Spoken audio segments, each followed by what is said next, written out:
What a game, going to overtime. To overtime.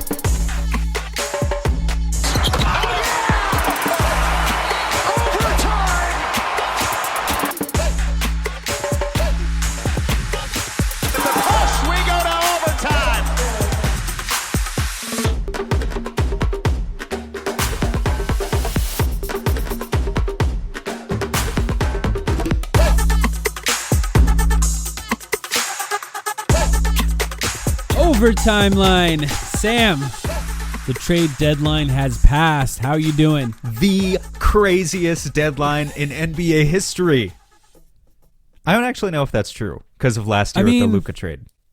Last year with the Luka trade, but that was before the deadline. And then the KD trade was one of the biggest midseason trades of all time when the Suns traded for him. Yeah, but this year, I feel like the sheer seven quantity is crazy. I think we got like 7 or 8 former All-Stars, technically, something like that, plus Nick Richards.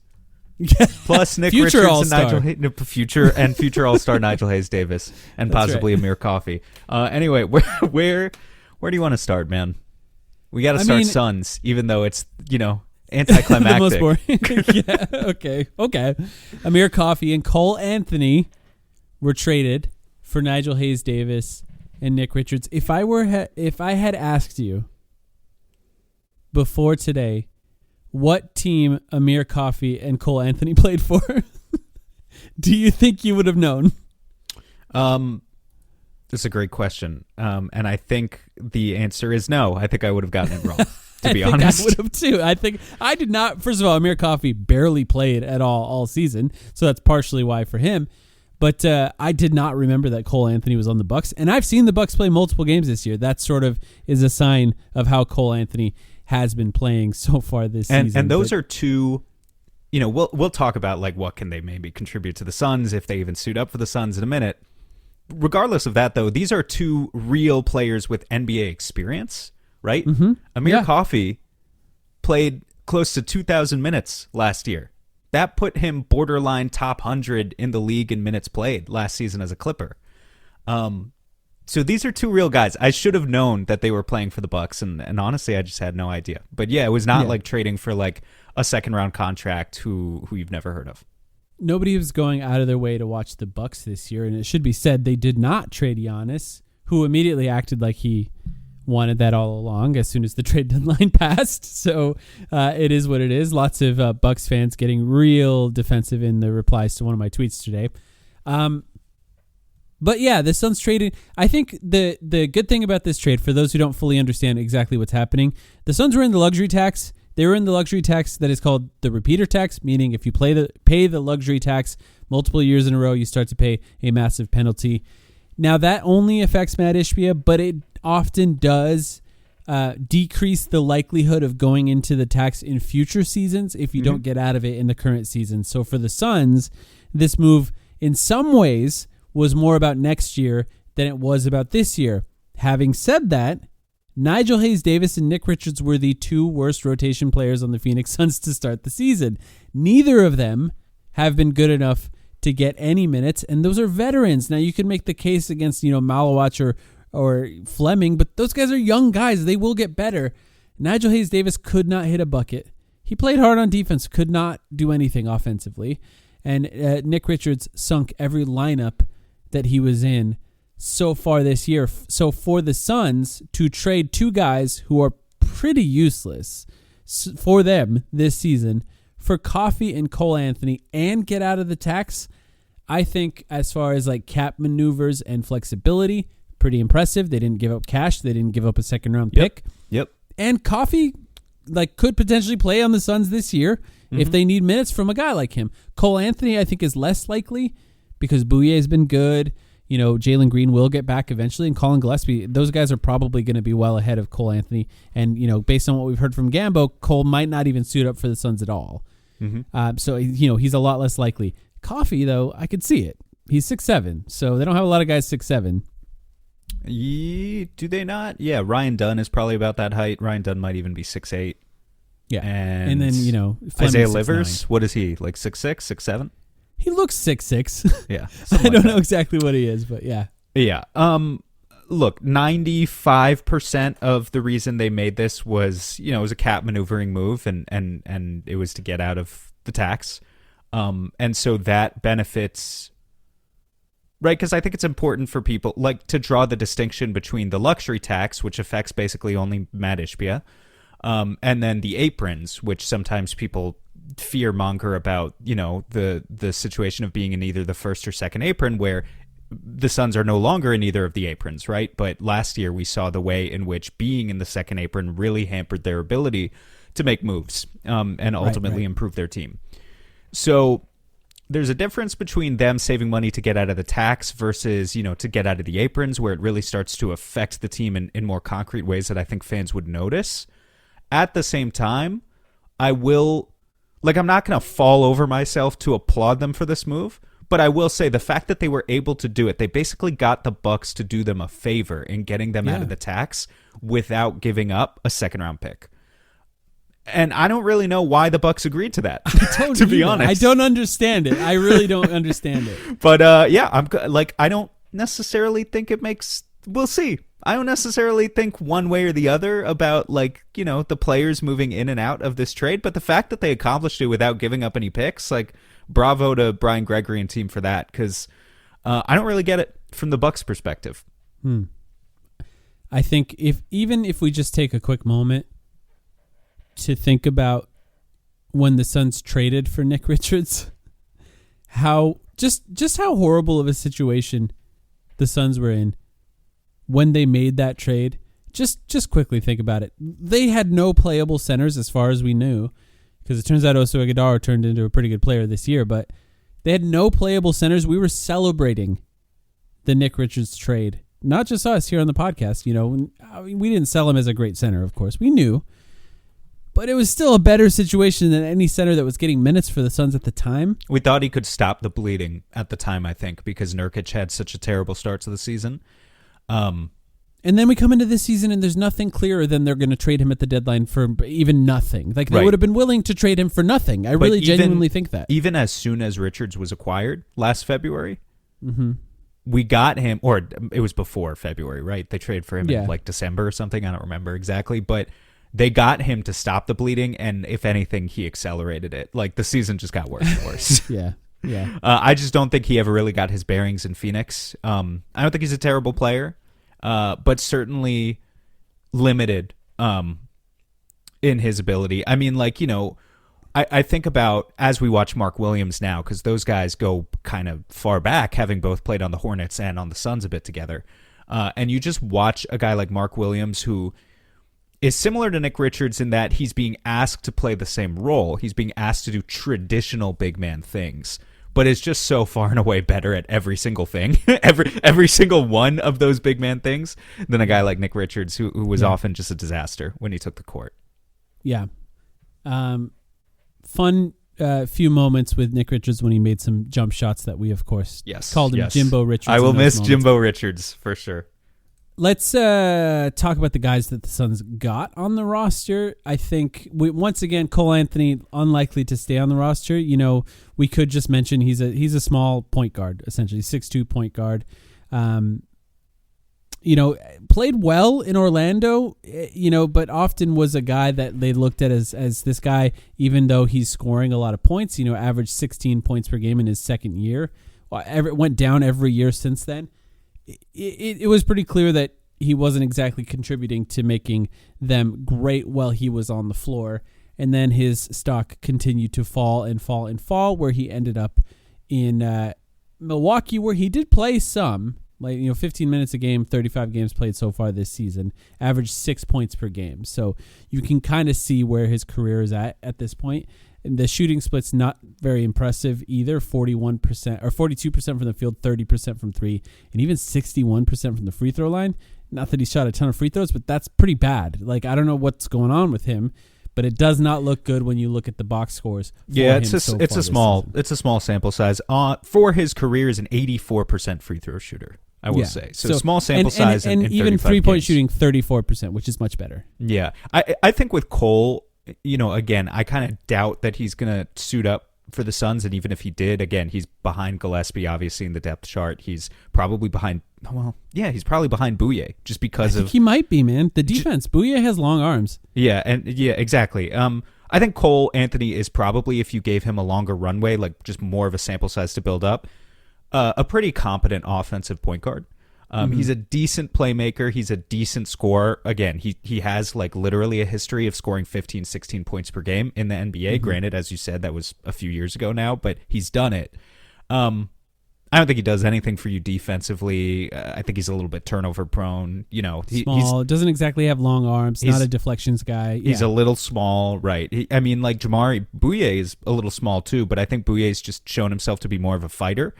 And there's probably a role for Cole Anthony somewhere in the NBA. Like, I don't think his NBA career is over per se, but I don't know if he's going to find a real home in Phoenix or not.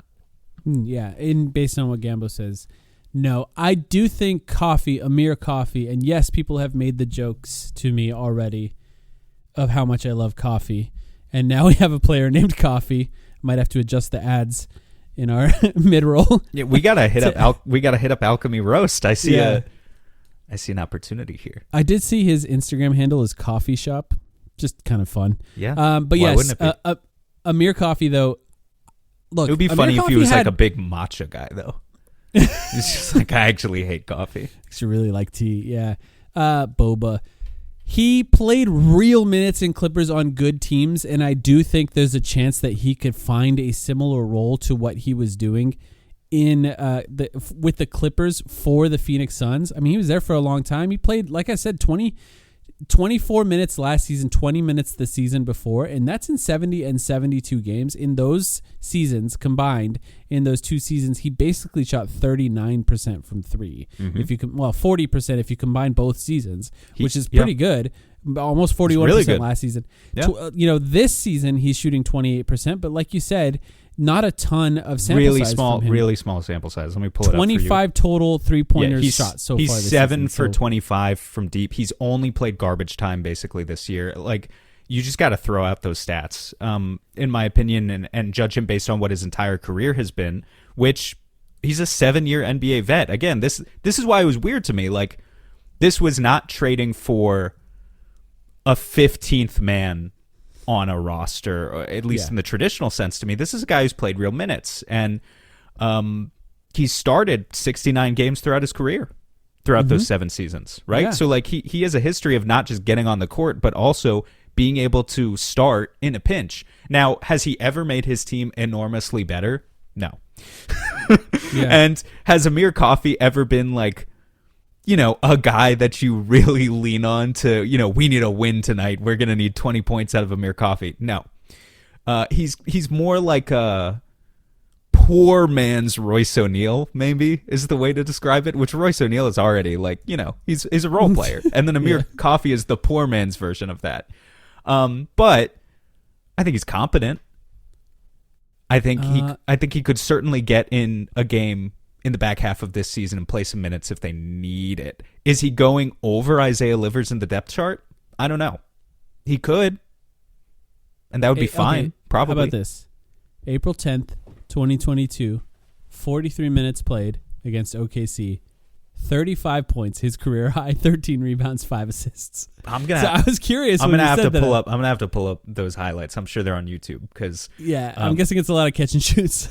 he has a mid-range game. He does. It's true. Bouye kind of does that too. So his mid-range splits are not terrible, but he's like, you're not gonna 5 assists even is surprising for Amir Coffey. I don't think you're really gonna get him I don't think you're really gonna get him running pick and rolls. It's mostly just going to be catch and shoots, like you said, and a little bit of mid range here and there.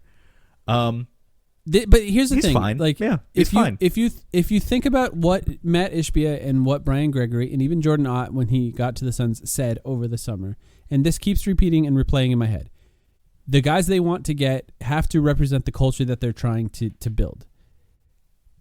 I don't think Cole Anthony does, in the way that they've described it. Hustle, grit. Always giving it 110%. It's not to say that Cole Anthony doesn't do those things. It's just that he's like, in the way that that's sort of a skill set, he doesn't have that skill set. Coffey, on the other hand, kind of does.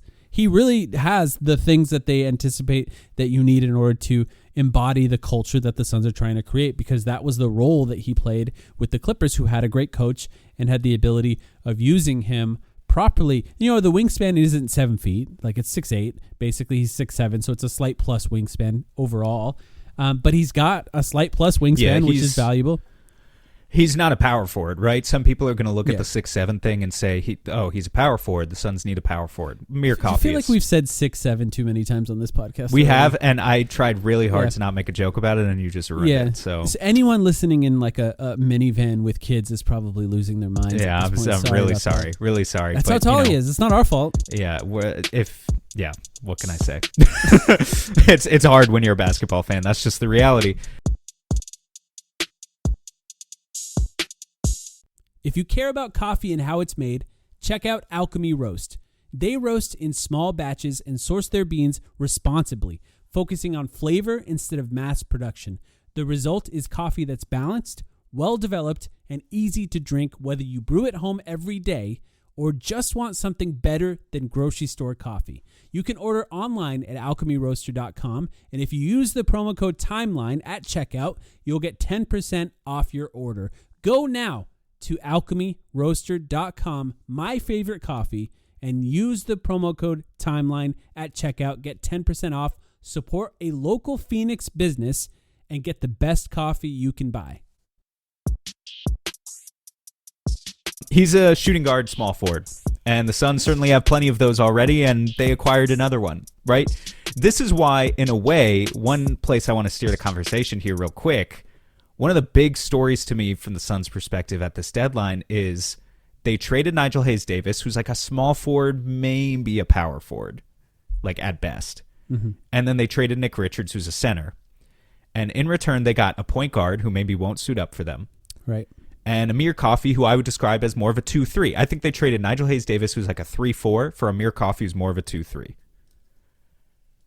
There's even more room in the front court now. Like, the only guys really in the front court for the Suns at this point are, I get, like, Dillon Brooks, I guess, counts, right?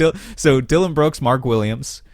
But then it's like Oso, Ryan Dunn, Rasheer Fleming, Kaman Malawach.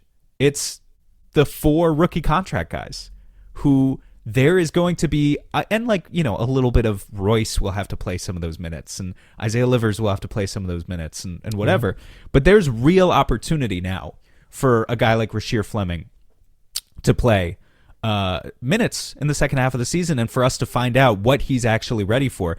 There might be real opportunity. Let me ask you this. Who's going to play more minutes at center, Malawach or Fleming? That's a great question. I was about to say, God forbid, Mark Williams has been very healthy so far this season, but now, God forbid, if Mark Williams, and I'm knocking on wood, hopefully you can hear it. Yeah. If Mark Williams misses some time, Malawach is the third string center. If right, he needs to play minutes, unless you think they're just even if he doesn't miss time, he might have to play in games. Yeah. Like if Mark Williams misses a game, say Mark Williams, like forget a major injury or something. Let's just say Mark Williams has the flu. Okay? Let's say he's going to miss one game. Personal reasons, whatever. One game. In that game, you're going to play Oso 30 minutes, and then what are you doing with the other 18? Or are you just going to play Oso 45 minutes? You know? Like, Malawach needs to play now, or else you're going severely pretty small. It's a really fascinating trade. It may have been the only way to get Jordan Ott to play Malawach.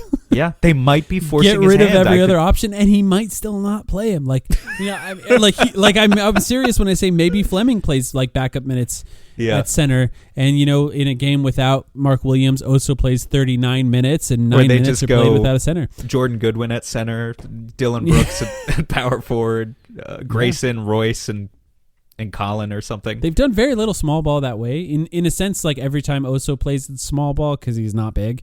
And they switch everything, and they play sort of small ball style basketball. But they've been very lucky in that their two main centers this year, who combined for 48 minutes, they've both been very good. Like there haven't really been matchups where both of those guys are, and we've actually talked about this with Mark Williams and Oso. It tends to be the case that if you're playing a team that is a bad matchup for one of them, it's a good matchup for the other.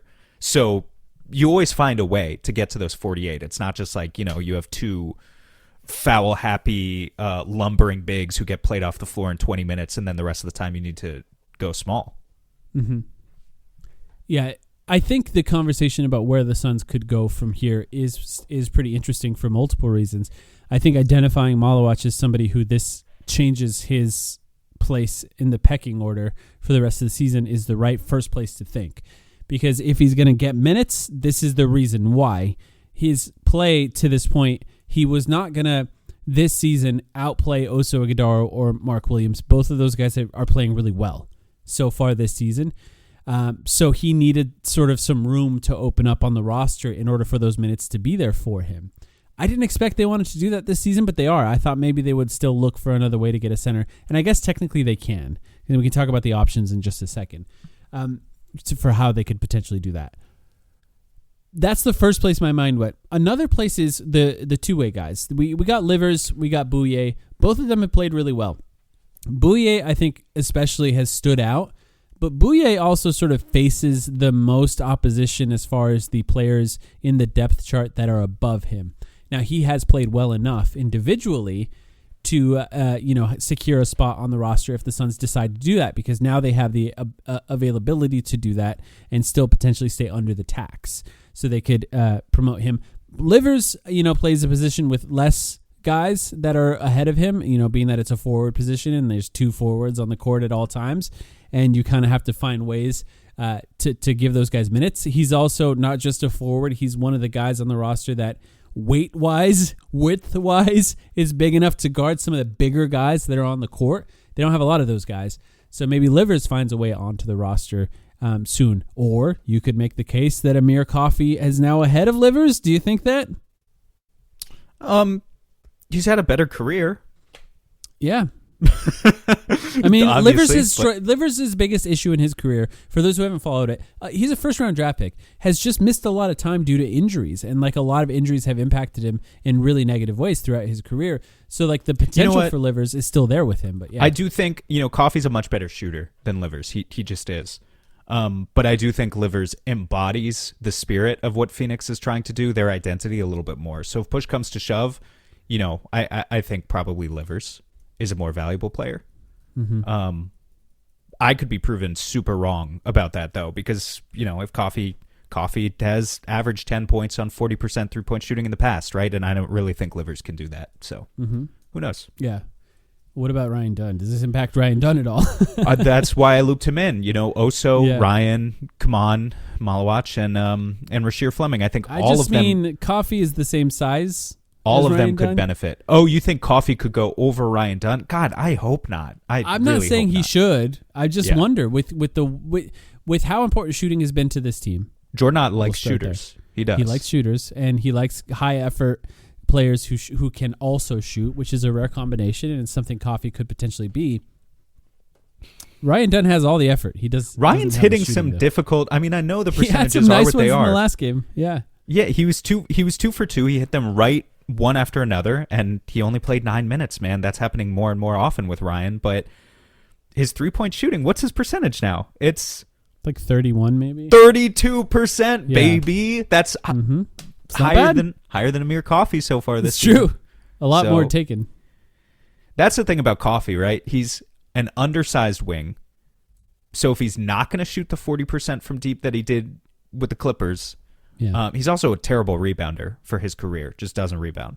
And that's a big thing for the Suns right now, I would point out.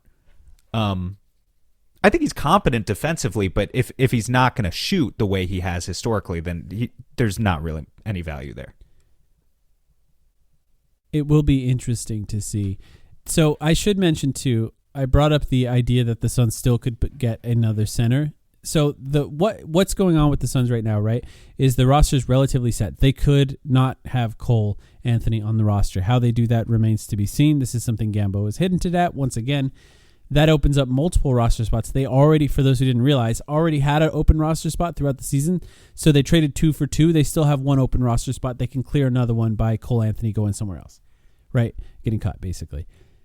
If they had 2 roster spots that are open, they could, first of all, promote one of the players that is on a two-way, so Livers or Bouye. Reminder: promote both of them. You are not eligible to play in the playoffs on a two-way contract. So if you wanted either Jamari Bouye or Isaiah Livers potentially for a playoff series, you would need to convert them at some point. That's why I think the decision is really interesting. Once you get to a point where Devin Booker's playing 39 minutes a game, do you convert Livers or Bouye? It might be Livers at that point. So I don't know. We'll see. But that's just, I think the decision is interesting there. And I'm talking playoffs where Booker's going to play a lot and hopefully Jalen Green's going to play a lot. Yeah, I mean, if we're being honest, like you're probably thinking, I hope I don't have to play either of these guys in the playoffs. Yeah, of course. Right. Yeah. But yeah, sure. The other thing they could do with that extra spot is if somebody gets bought out, if a player gets fully bought out of their contract, an older player that is just looking for somewhere to land where they could potentially get minutes, that's usually the buyout guys, outside of Cam Thomas, who's just a young guy who got bought out because he doesn't fit anywhere. But if an older guy gets bought out, the Suns could sign that guy. That could very be a center. active week in the NBA, and that might be the most hilarious thing that happened, by the way. Cam Thomas, a 25 point per game scorer or whatever he is. Less than that this year, I think. But like in the past, like totally capable of a very good difficult shot maker. And by the way, Yes. Cole Anthony is a little bit like him in the way they played. Cole Anthony is a slightly better passer, but yeah. and it's disrespectful to Cole Anthony to presume that he gives as little of a shit as Cam Thomas, who really plays defense, no defense like you wouldn't believe. Just absolutely does not pass the ball. He's a fascinating experiment of a player, and I would almost be curious if you had any thoughts of like good landing spots for Cam Thomas, because he is Thought very so hard about talented. it. Yeah, I don't know. You think the Warriors would take a swing on Cam Thomas No. just because he's too dumb to play with them? Yeah, no. They I need just talent. think- They're like strapped for Do talent. you know Steve right now. Kerr's on his last year of his contract? Were you aware of that? I actually wasn't. No. Yeah, Steve Kerr's on the last year of his contract. You're not going to do that to him right before you got to re-sign him. And you Assuming just they want to and- keep him. And after you keep Kuminga too, right? Yeah, no, Kuminga's gone. Wait, which trade was Kuminga again? Why am I forgetting? Porzingis. Oh, right. We'll talk right. about some of the other Okay, trades. that was in- Kuminga and Buddy Hield. Okay. Yeah, in just Yeah. a second. But like, let's just just to recap. Obviously, they could promote some of the two-way guys. But like, if there's a big, like Duop Reith was just bought out, or is about to be, but like apparently he's injured. But if Duop Reith was healthy, do you think the Suns would fill one of those spots with a big who could shoot? Like ideally, if there It was a big out entirely there who could depends. shoot, that would be really cool. It entirely depends Boucher? on. That's who I was going to bring up, but entirely depends on what they're thinking about the discussion we just had about Malawach, right? If they want Malawach to be forced into the third string center role, then no, they're not going to get a big like Duop Reith or whatever. Chris Boucher is a little bit more interesting because in his career, he's been like 80% a power forward who can slot in for a few center minutes. Yeah, So- especially if you have an injury situation, right? Yeah, And so you're like not a doing it real- long term. A real tweener hybrid. Like Chris Boucher's a skinny. He leaps out of the gym, I think, even still at his age. He's in his 30s now. But he's a tweener. He's an undersized center if you were going to play him at center. And so I think Boucher could be kind of interesting. Yeah, I don't know, though. Do you like Chris Boucher? I mean, he's fine. I He's think not as like like good. None of these guys No, are going to be good. No, exactly. Like as a buyout guy, he's not like an old guy who doesn't have it anymore, which is kind of nice that you could potentially get someone who's not at the end of his career. He's kind of in the middle of it. Well, maybe he is at the end of his career if nobody wants him, but So this year he's played basically no time for Boston. By the way, big thing about Chris Boucher, let me just, in case you didn't know this, was teammates with Dylan Brooks at Oregon a decade ago. So interesting. I don't know if they're still friends. That's just like big. They played 2 seasons together. Yeah. Last year, played 17 minutes a game in a real rotation role for Toronto. Averaged 10 points, 4.5 rebounds, It's 40. not great, yeah. What? The rebounds isn't great, but yeah. 4.5 in 17 minutes. That's true. That's That's okay. fine. So, Yeah, and again, it's fine. power forward center. 49% from the field, but 36% from deep on 4 attempts a game. 78 from the free throw line. Half a steal, half a block. He's just trying to think of a comp. Like, it's just going to be dunks and threes with him. But maybe they could use a little bit more of that. Yeah, as far as he's also tall. Like, they don't have a lot of 3-point. They don't have really any 3-point shooters that are tall on this team. So, having one that could potentially launch some up there, maybe Malawach in the future, but having one that could do it right now would not be the worst case scenario for the Suns. And by the way, I'm not even saying that you could make the case that that's better than just getting Livers and Bouye on standard contracts. Maybe it's actually better getting the guys who understand how the Suns are trying to play on the roster now, so that you don't have to get some guy up to speed. Coffee alone will be that guy, but yeah, maybe it's better to have the guys that already understand it and can actually get there a little bit faster. It'll happen fast if something happens, though. Usually the trade deadline happens and then guys start getting bought out. The type of guys that get bought out usually are like Terrence Ross, like when Terrence Ross came to the Suns, right? That was a guy at the end of his career who got bought out by a team who was bad, who wanted to compete one last time before he retired. And, maybe there's a situation where something like that happens again and the Suns get in on it.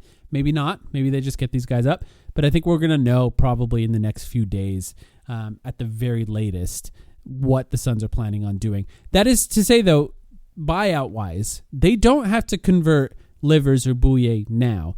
So for those who don't understand the two-way process, they get to play like 50 games basically in the NBA before they're cut off, two-way guys, and they need to be on a standard contract to play more than that. They're not quite there yet. They need to play more games. Bouye and Livers haven't played every game. Livers missed some with injury. And Bouye was brought in late, although he's played a lot, was brought in late, so he's not close to the 50 yet. So those guys can stay on those two ways. Suns can sit with two open roster spots for a while, and they can convert them later in the season, just before the playoffs, essentially, in order for them to be eligible for the playoffs. So the Suns have time to figure that out. I want to point out our friend David, who was crunching the numbers earlier today, as he is wont to do, and very much a favorite tidbit that I learned today. So they're going to come right up on that luxury tax number, right, at the end of the season. They were over the tax. Now they're under the tax because they saved a few $1 million. There's some incentives and other things that David pointed out. But my favorite part about this, for every game that Dillon Brooks is suspended, based on how many technical fouls he gets in the rest of the season, right? What number is he at right now? 14, 15? Yeah, something like that. They keep removing some. Keep removing some, but the suspension's going to come eventually. It's good, like if he keeps going at his current rate, and then every other game after that, every other tech after that. Maybe every other game would be another game that he's suspended. David pointed out, for every game that Dillon Brooks is suspended in the second half of this season, that would be $70,000 that the Suns are not paying towards the luxury tax. So it would be nice. Very funny if they narrowly avoided it because Dillon Brooks got himself suspended for like the fourth time in game 82 or something.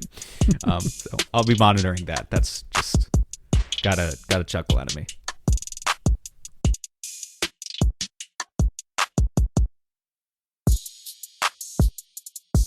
You want to talk about the rest of the NBA and what they did? Yeah, let's do it.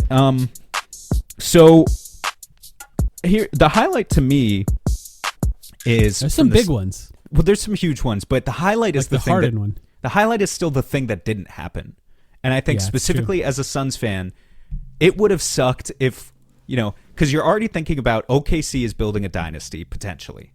Yeah, and San Antonio. They got a potential really good player for nothing. San Antonio is building a dynasty potentially. Yeah. It would have fucking sucked if you now also had to worry about Giannis on the Timberwolves. That would have sucked. That would have Warriors, but yeah, Timberwolves, yeah. So the fact that Giannis is, for now, staying put in the Eastern Conference was a big deal, and probably the biggest sigh of relief for me, because I'm totally happy because of where the Suns' expectations were this season. A deadline of standing pat and rebuilding or retooling, whatever you want to call it, in a more organic way, right? Building a team the right way. But at the same time, we're battling with a lot of these other teams in the Western Conference right now, jockeying for positioning between the Nuggets and the Rockets and the Timberwolves and the Lakers. And none of those teams really made any massive moves that are going to catapult them ahead of us in the standings. Most of them are already ahead of us in the standings, but you know what I mean? There isn't now another juggernaut in the Western Conference by virtue of trading for Giannis or, frankly, anyone else. And so I think that's really good news. Luke Kennard changes everything for the Lakers? I was going to ask who he even went to, because I forgot that they did that. Yeah, Luke Kennard. What did they trade in that one? Was that the Gabe Vincent one? Vincent, yeah. And a second-round pick? Sure. Mm-hmm. Okay. Yeah, that's fine. Good for them, I guess. There's one thing that stood out to me as sort of a trend this year. Now, we'll talk about Harden Garland, because I think that's kind of interesting, and we haven't talked about it on the podcast. But there were 3 trades this year of 3 very, very, very good players, and all 3 of these trades were not about this year at all. They're entirely about next year. Wait, hold on. Trey, Anthony Davis. Trey, I'm not even including Trey because that's been a while, but yeah, Trey was one of them. Okay, so Anthony Davis? Is that? Uh-huh. So Yep. Trey and Anthony Davis are kind of like a package deal. We could talk about Washington in a bit if you want, because that's like... Yeah. Wait, then who else are you talking about? Zubac to the Pacers, which is a fascinating one. Yeah. Okay, I forgot about that one too. Yeah, And Jaren Jackson Jr. to Utah. Uh-huh. None of these 3 teams are going to try to be good this year. All 3 of these teams are going to attempt to keep their picks in this upcoming draft. And yet, 2 All-Stars and Zubac, who's one of the best centers in the NBA, were traded to these 3 teams. I think he's top 7 at the lowest? Yeah, I was going to say top 8. He's a good player. The price on Zubac... He got Defensive Player of the Year votes, he's one of the better defensive centers in the NBA. And so he's pretty good in the pick and roll. The Pacers traded in that deal. They traded Mathurin. Yeah. 2 unprotected first-round picks, it seems like, because one of them is protected, but then if it doesn't convey, it becomes an unprotected, later. Yeah. So it's basically 2 unprotected first-round picks. They plus traded Mathurin. stuff. Yeah. That's a lot for it wasn't Ivica nothing. Zubac, who's fine. But they're not trying to be good this year. Yeah. And Zubac is a pretty good fit on that team, actually. Yeah, he doesn't do the stuff that Miles Turner did as far as shooting, but in the pick and roll, he's one of the better pick and roll guys. No, that's true. He gives them another weapon, and that's interesting. Look, and he makes again, the defense better. Let me just stress. I'm just happy that Eastern teams are trying to do something. They obviously all recognize that they have a chance. So the Pacers are like, let's compete next year when we have Halliburton. The Wizards are like, we fucking suck. And also, frankly, let's be honest, are Trey and AD going to play 30 games together next year? I mean, who knows? But they have the foundation with those 2 and Sarr to be interesting in the Eastern Conference. And then there's Boston. I kind of like the Vucevic acquisition for Boston. Yeah, I thought that was a good move. It's interesting. He's a really bad defender, and but they love to shoot threes. So I think he'll help their offense, but how much impacting their defense in a negative way will impact their team will be kind of an interesting thing for them. He's also old. He's 36 or something like that. So I don't think he's that old, but I think he's old. You're right. But you want to talk about old? We'll get to James Harden in a second. But Boston's front court is so bad. You're saying, yeah, I understand what you mean, but you're saying Eastern Conference teams are doing something. Vucevic is the only one. You know what I mean? They're doing something for Detroit. This year. No. They're doing something for this year or next year. I just mean all the talent is not flowing to the West. Fair. But Detroit, for example, they traded Jaden Ivey for Herter. That doesn't really make them better. No. It doesn't really make them better. They the think they're big fine. trade for the New York Knicks is getting Jose Alvarado. The Magic, who are not even good right now, but have the potential to be good, just got rid of Tyus Jones. These are cowards. I'm sorry. These are coward teams. Other than the Cavs, which we'll talk about in a second, the Heat Magic did nothing. The Heat did nothing. Detroit feels like they don't need to do anything because they're so young and they're so far ahead of the curve, right? Orlando is maybe a cowardly team. That's an interesting situation. No, let me just wait on Detroit for a second, though. Yes, they don't have to do anything, but the East is wide open right now. It's it might not be wide open next year. And I do think that you can go for it or you can not go for it or whatever, and maybe they are going for it in their minds this year. But you make the right kind of move with that kind of team. They could win now. They're going for the opportunity to be blown out in the finals by OKC or San Antonio. Yeah, but you get to the finals and then what happens? You never know. I know. Somebody could get hurt. Yep. And then you have the opportunity to win a title. So I don't know. I think I characterize the fact that all 3 of those really good players went to bad teams, Jaren Jackson Jr., Anthony Davis, and Zubac. I think it's fair in a way that AD is not playing that much. Jaren Jackson Jr.'s value was kind of interesting, and maybe there are some debates about his overall value. I think he's still really good, rebounding aside. I wouldn't have traded 3 first-round picks for him in a fucking that's fucking crazy. And to me. Zubac went for a lot too. Like, so you can point at those two things and be like, these guys went for a lot. So like, what player or what team that was a contender had that and wanted to do that kind of thing? I think Memphis was a big winner at the deadline this year, Wow. or just in the past year, just because they're decisive. Well, yes, actually. I mean, Yeah, they held I on think to that's Ja fair. probably because they couldn't get a first-round pick for him or something. Yeah, they didn't hold on to him because they wanted to. It's pretty clear. Let's compare two teams real quick. The Memphis Grizzlies in the past 7-8 months, got 7 first-round picks for Desmond Bane and Jaren Jackson Jr. Meanwhile, the Chicago Bulls got 0 first-round picks Yeah. for Zach LaVine and Nikola Vucevic and Ayo DeMar DeSumo DeRozan. and DeMar DeRozan and Kobe White. Like, it's like, Vucevic. okay, dude. Yeah, their whole team traded their whole team, got I 10 think that second the round Bulls picks. Okay. might think that second-round picks are more valuable than first-round picks. I posited that There's a to you chance they once, don't understand it. Yeah. of like, if you could, like, where's the point of equilibrium? Like, I don't even think you could do this, but would you rather have in a vacuum 15 second round picks or, 3 lottery first pick? round picks? Yeah, Okay. or 1 lottery pick. Like, where does it balance out? I don't know. Yeah. But the Bulls are trying to find out. Because We might know the answers soon. we might know the answer soon. They're trying to experiment. The Jazz are interesting too. That's another team. I don't know if they're a winner. I agree. Well, I don't know if they're a think the winner. Jazz are a winner in the sense that they can keep their pick this year and then try to build a winner next year, and that's a pretty good scenario for them. I have a also have question. liked Keontae George this whole time. Like, they played against the Suns early on, Jazz, when Keontae George was a rookie, and like maybe it was just one good game. Like, I didn't watch a ton of the Jazz, obviously. But I was right away like, this guy is kind of good. He looks kind of good, and he's been very good this season. And if they get a good season out of him next year, a good season out of Jaren Jackson Jr., they still have Lauri Markkanen and Walker Kessler as their big. And then who knows? Ace Bailey, he doesn't even have to be great next year, and they could still be good. But Yeah, what I mean, if he is? He needs to be a great shot maker. I have a question, though, just about the Jazz fundamentally.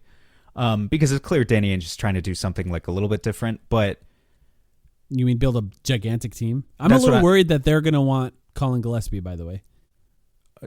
how much cap space do they have? They're going to have less because they could have had a they're max paying, cap space, but they're they're going to have paying less. $100 million to 2 guys who average 2 assists a game. They love white point guards. This is what I'm talking about, okay? So if Lauri Markkanen's your small forward, Jaren Jackson's your power forward, and Walker Kessler's your center, how many passes per game does that team average? 3? Yeah, not to mention Ace like, Bailey is what don't- they're shooting. Ace Bailey's their shooting guard now. I get the idea that Keontae George is going to be the piece that like facilitates and makes it all work, and Lowry can just worry about like getting the ball in his spots, and Jaren Jackson can just worry about getting the ball in his spots.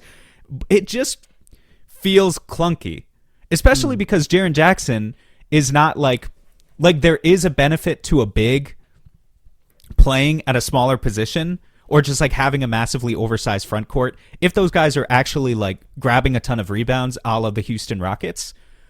But you're going to have Lowry at small forward, and he's going to average 6 rebounds a game, and you're going to have Jaren Jackson at power forward, and he's going to average 6 rebounds a game, and it's just kind of like, what's the point? I just don't know that if I buy it from a value perspective, but it'll be an interesting experiment to watch. Their point guard's going to be, you may have heard of this guy, Yusuf Nurkic. Yeah, he's been pretty good this year, so I've heard. He had I haven't 12. watched a He ton had of Jazz games, back-to-back games with 10, 14, and 12 assists. Pretty good. but yeah, We had some bad coaches here in Phoenix. we did. Let's talk about the Harden. Well, let's talk about the Clippers and the Cavs as a whole, because I almost feel like that's the way to approach this, because the Clippers did quite a bit. I mean, we can just start here.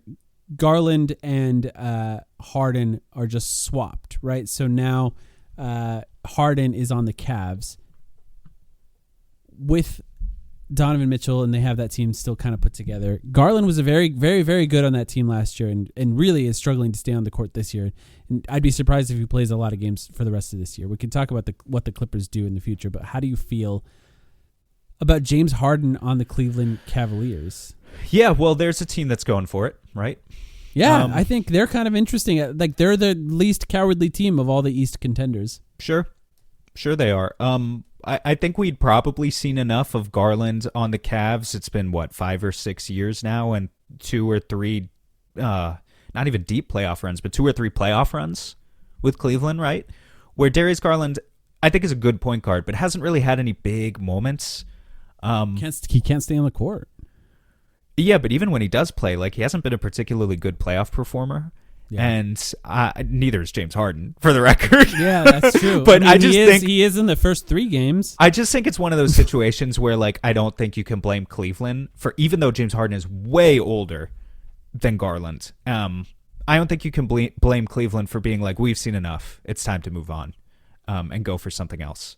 And for James Harden, here's your millionth chance at earning some legacy points with a new franchise that maybe this one will actually like you, right? Yeah, I don't think that was entirely the point for what James Harden wanted. It was pretty clear that it was money related, but yeah. I mean, what is he, 37? He's 36. 36. So like this will be his best opportunity. He has a player option, I believe, next year. Probably wants to decline that and get a long-term extension, or at least get extended beyond that year.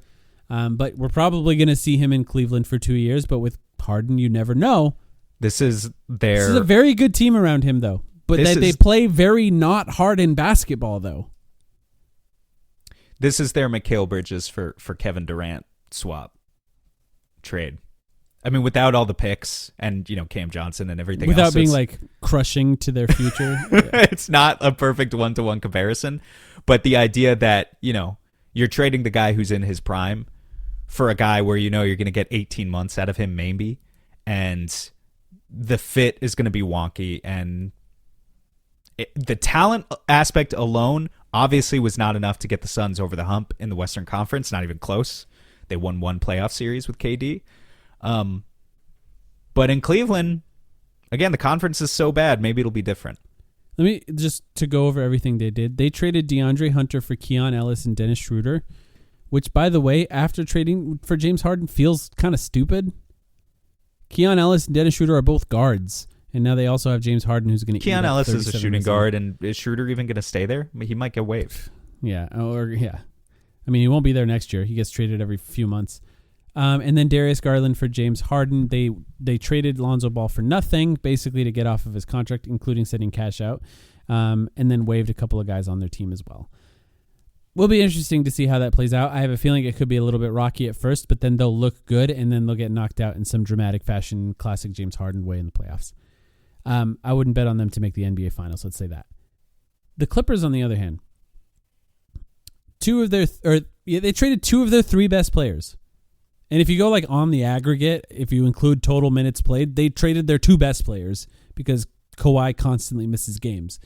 Zubac was traded with Kobe Brown for Benedict Mathurin, Isaiah Jackson, 2 first-round picks, and a second-round pick. So we talked about Zubac and what that means for the Pacers. I think the Pacers are going to be really good. They're selling off. This is a team who's played very well recently. Of course, they had to do this, by the way, after they played the Suns and beat the Suns, but they also traded James Harden for Darius Garland. Darius Garland currently not playing a ton so far this season. So their team now is Kawhi with a bunch of veterans because they're one of the oldest teams in the NBA, even without Chris Paul, who they also technically traded at the deadline to Toronto for nothing. But now have Kawhi with Benedict Mathurin, Isaiah Jackson, Darius Garland. There's no chance they didn't try to trade Kawhi. They have picks, yeah. There's no chance they didn't try to trade Kawhi. They probably tried to trade Kawhi, didn't find anything of value, and then are going to sit with that and maybe try to trade him at the offseason. This team is going into a rebuild mode. It seems pretty clear. I doubt they're going to try to be good next year. Wouldn't be the best time for them to try to do it. It's kind of a crazy time because don't the OKC Thunder own their pick if it falls to a certain level? Kind of interesting to see. By the way, I just realized the Clippers had multiple Kobes on their team this year. Kobe Brown is the one who got traded, but they also have Kobe. They also have Kobe Sanders, who's been playing a bunch this year, and I didn't know which one was which. Anyway, Sanders is the better one so far this year. Yeah, there's a lot of Kobes, understandably, in the NBA these days.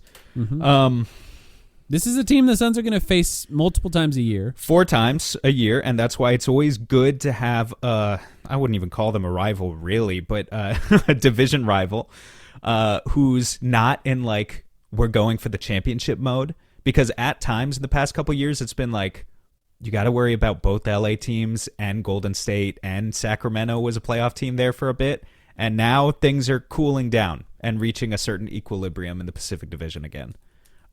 Again, Darius Garland's a good player. They have a foundation of something where they're going to have to be taken seriously. But it might be a long rebuild for LA, for the Clippers, if that's, what they're heading towards.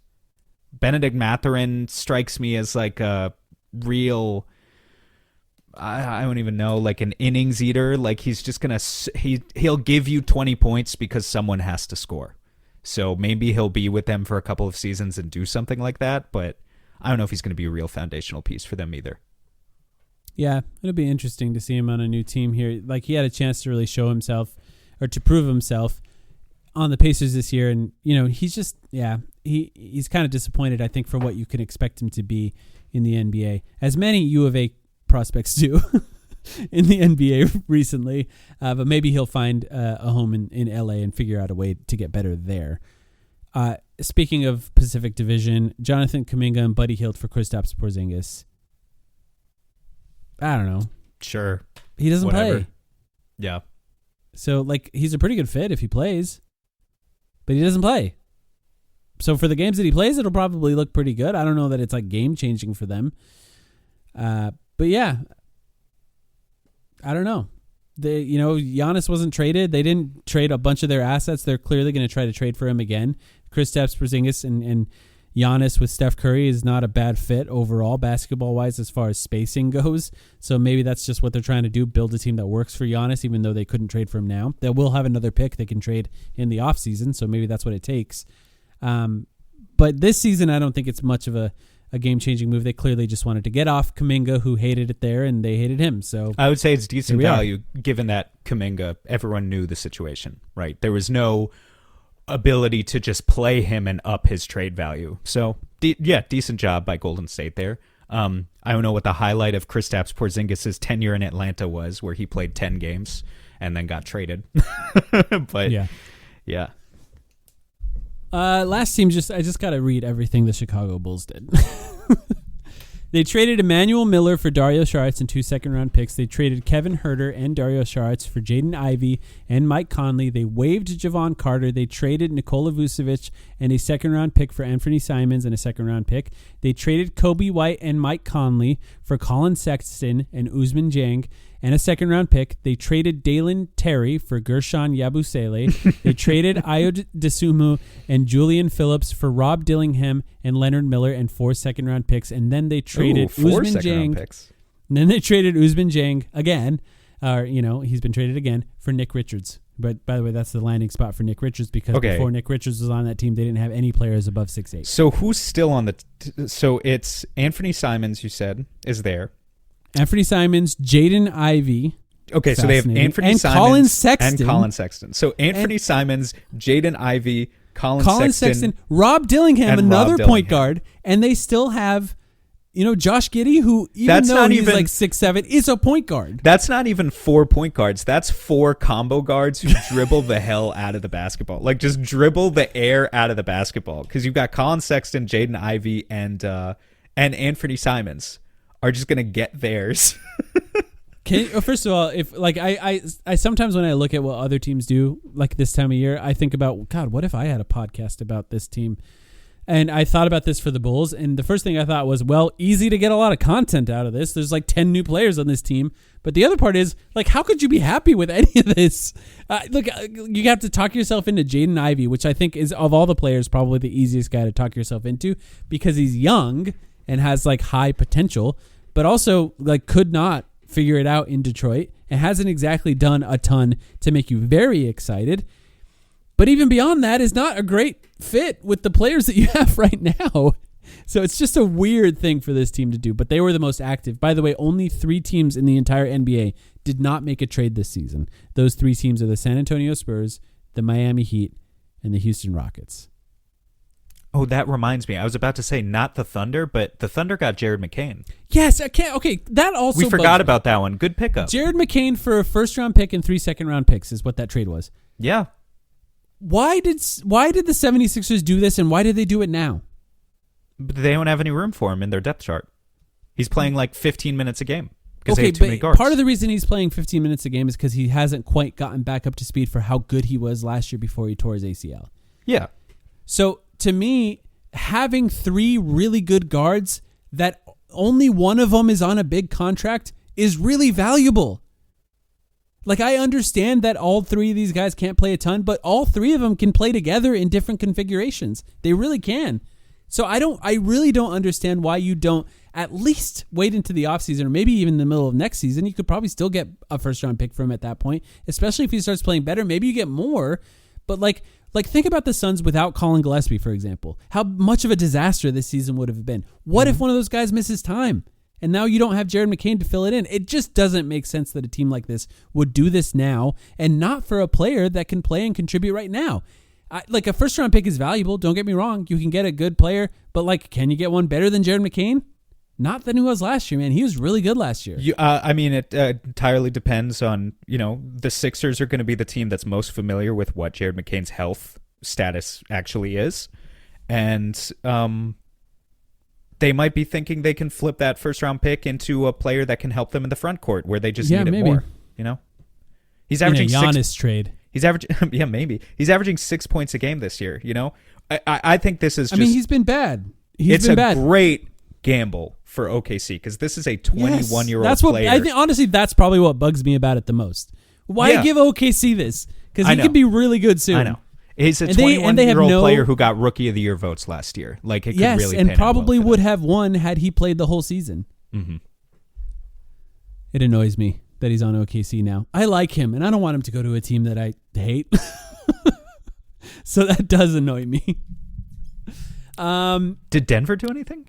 What did they do? Yes, they did. They traded Hunter Tyson and a second-round pick for a second-round pick. So they dumped a guy to get under the tax. That's a tax trade. So, they got under the tax. So I forget the names of the Denver owners, but they're iffy about finances, if I remember correctly. Yeah, I think you're right.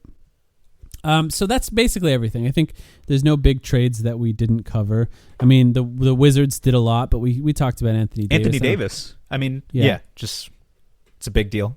I mean, it's for next year, and good honestly, fit with Alex Sarr. Honestly, I like those two guys together. Actually, I like the idea of what they're doing. I think there is just high disaster potential, but even with the disaster potential there, it's just, I don't know. It's just not the worst case scenario if things go badly next year because they still have young guys that will get better. But keeping their pick in this upcoming draft and then essentially being allowed to sit Trae Young, because I don't think Trae Young's really injured, but Anthony Davis, even if he does play, he will be injured at some point, and you could just sit him for as long as you want. So they can still tank this year. They still get their pick, and then they can try to be good next year with Trae Young, Anthony Davis, and all the young guys they got. It's kind of a fun trade. I mean, it's essentially what, the Pacers, like I said, what the Pacers and the Jazz are doing too. But for them, they did it with 2 guys, which is really interesting. All that cap space wouldn't have been valuable for them anyway. So they're just filling it with guys who are potential all-stars next year. And in the East, you never know. They'd have to play, though. That's the hard part. I think I only have one more comment on a trade that we didn't really talk about. And that's that Jose Alvarado is going to make Knicks fans even more obnoxious. And I don't like that. I don't like that. Not a good pairing. Not a fan. I don't think he's very good in the playoffs, so I'm not worried about that. I think it's very unlikely that we see the Knicks in the playoffs. I know. I'm just saying for them. And if we do, that'd be fun, though. Sure. They can't beat us. By the way, we're recording. This is normally a Patreon episode. We're obviously going to release this to everyone. We're recording before the Golden State Warriors game. So in case you're wondering why we didn't talk about that, if you're listening to this tomorrow, that's why. We'll see if Dylan Brooks and Draymond Green get into it after their little podcast / streaming comments about each other. Did you hear about that, by the way? No. Dylan Brooks has, for some reason, been around streamers a lot lately, and they asked him what he thought about guys like Paul George and Draymond Green being on podcasts, and he said, well, they're not very good at basketball. They should probably focus on that. And then Draymond Green came onto his podcast and they're for sure getting said into a it very tonight. Draymond Green thing that is not Sure. that interesting. Yeah. Okay. So, yeah, we'll see going into this game how much that matters. Who's more likely to get ejected? There's no more likely with those two. They're equally I think it's likely. Draymond. I think they're equally likely to get ejected. Draymond's been ejected more. Technical fouls, Dylan Brooks hasn't beat. But ejections, that's Draymond. When he loses his cool, he really loses it. I mean, he might like punch a ref or something. Didn't he literally was Draymond the one who literally was like put his hands on a ref in one of the games earlier this season and wasn't? That was ejected? LeBron James. That was LeBron. Why did I Oh, it's so disrespectful that I confused I confused Draymond and LeBron. Wow. Okay. All right. That was LeBron. Yep. All right. Okay, let's get this one out so people have a chance to listen before the game. Thank you, everyone, for listening. Thank you to the patrons. If you want to join and hear an extra episode like this every week, patreon.com/thetimeline. We appreciate you all, and we'll be back this weekend.